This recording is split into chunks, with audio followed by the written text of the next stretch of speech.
What are moon craters? Well, first of all, you have to understand that the moon is plasma, noble gases. So that would explain what your craters in the moon are. Those craters happen during creation.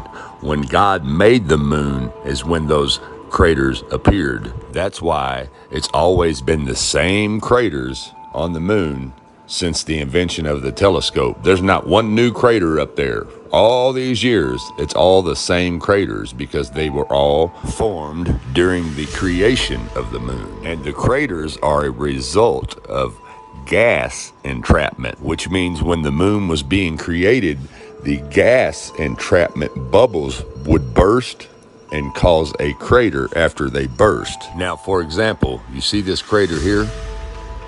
And you see this crater here, and this crater here, and this crater here. You notice how they have that little tiny dot right in the center of them? That is where the bubble burst and receded back down into itself, forming the crater. Now, for example, check out this picture of gas entrapment bubbles in epoxy. Now, notice this gas bubble here has that identical little dot in it. And this gas bubble here has the same little dot in it. Not every single one of them do, but several of them do. Just like in the moon, not all the craters have that little dot, but a lot of them do. Now, let's compare the gas bubble craters in the epoxy with the gas bubble craters in the moon. As you can see, they are identical.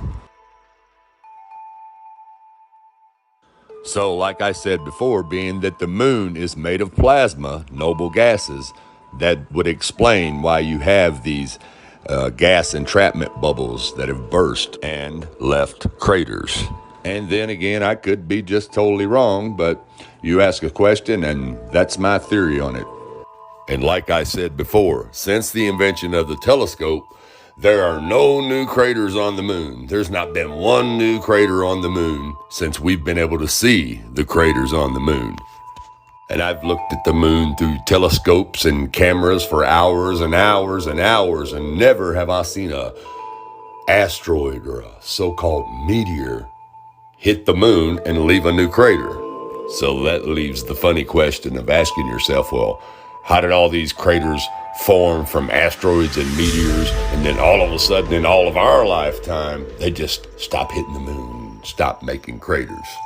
So, now if you believe in the theory that the moon is a big rock up in space with moon dust, and that asteroids and meteors made these craters and hit this solid rock all the time, well, you would be looking up into the sky, and this is what you would be seeing all the time. Now, this is computer generated, but I'm just showing you, if you believe this theory, this is what you would be seeing with your own eyes all the time. But anyways, thanks for watching and God bless.